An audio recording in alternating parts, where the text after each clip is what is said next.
Sekarang kita rinci siapa yang dimaksud dengan Allah. Jangan-jangan ada agama lain, kepercayaan lain menyebutkan Tuhannya Allah, tapi kata Quran bukan Allah yang dimaksudkan. Ilmu untuk membahas ini sebetulnya ada dalam ilmu tauhid. Dalam 3 aspek pembahasan utamanya, maka bagian pertama itu yang terpenting, yang mengenalkan aspek ketuhanan Allah. Dalam bahasa Arab, aspek ketuhanan disebut dengan uluhiyah. Sebentar. Lihat sini. Dulu awal-awal masa Islam, kalau ayat turun terus kalimatnya selalu menggunakan Rabb. Ya, misal, Qul a'udzu birabbin nas.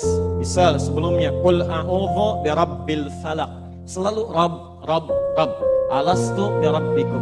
Orang-orang di sekitar nanya, Muhammad, siapa sih Tuhanmu yang sesungguhnya? Cuman Rabb saja.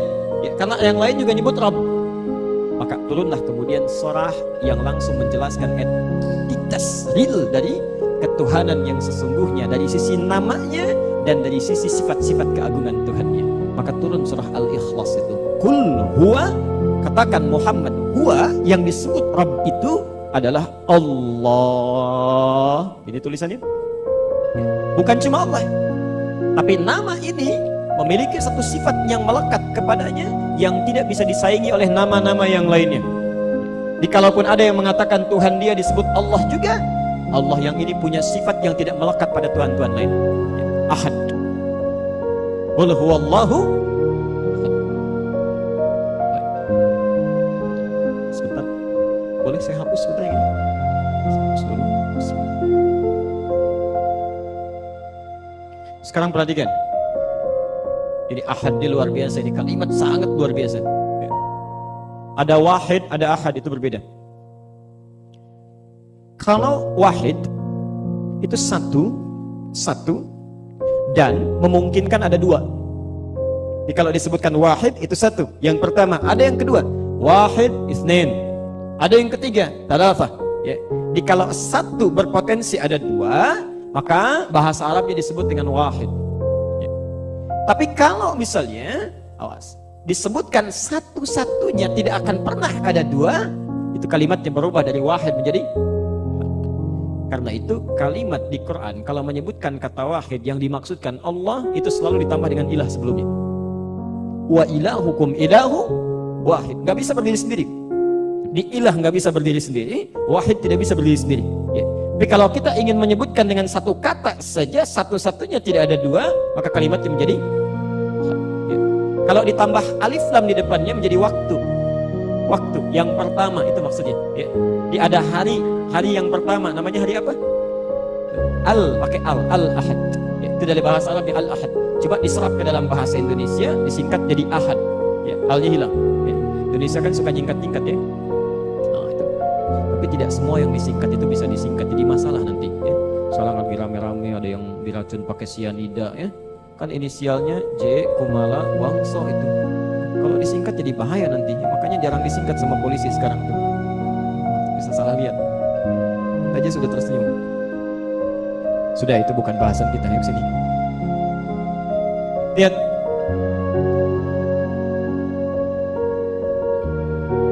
Satu-satunya. Apa yang satu-satunya? Perhatikan.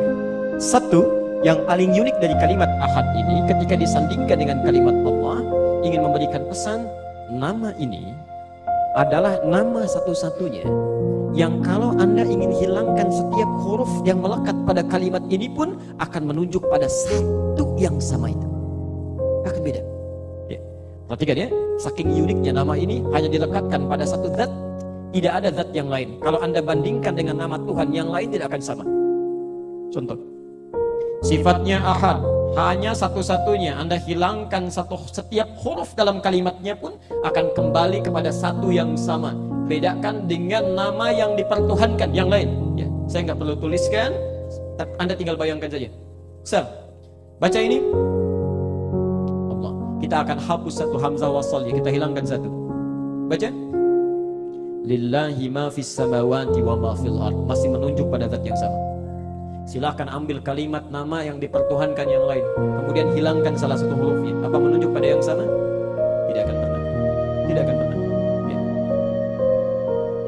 hapus lam satu, otomatis tasdidnya hilang. Baca, lahu mulkus samawati, masih menunjuk pada yang sama.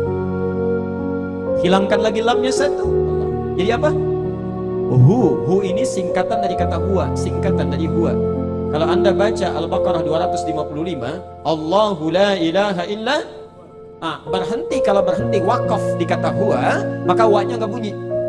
Allahu la ilaha illa hu, singkatan dari huwa. Anda tanya lagi, siapa huwa ini? Dijawab, kul huwa Allahu ahad. Anda hilangkan ini semua sampai nggak ada lagi. Baca, ada bacaannya. Sesuatu yang tak nampak, gak kelihatan, dalam bahasa Arab disebut dengan ghaib. Al-Baqarah ayat ketiga, alladzina yu'minuna bil, semuanya menunjuk pada zat yang sama. Tuhan lain gak ada.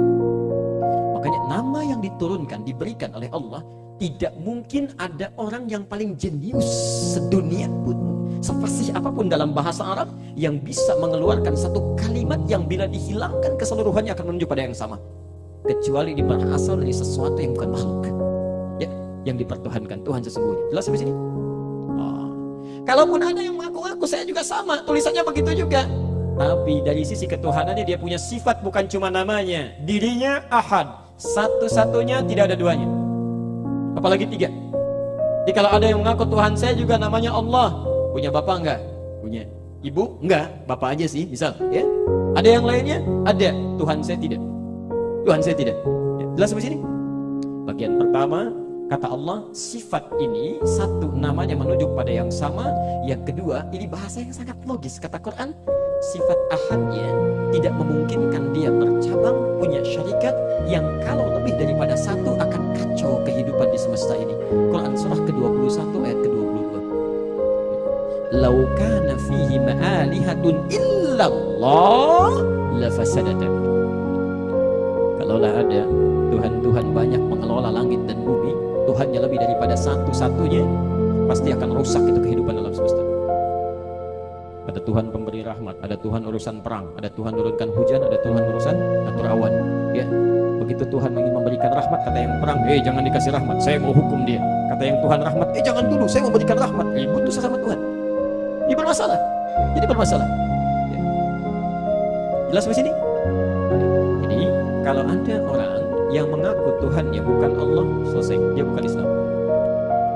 Atau ada yang ngaku-ngaku Allah tapi tidak punya sifat ketuhanan seperti Allah, dia pun bukan Islam. Jelas?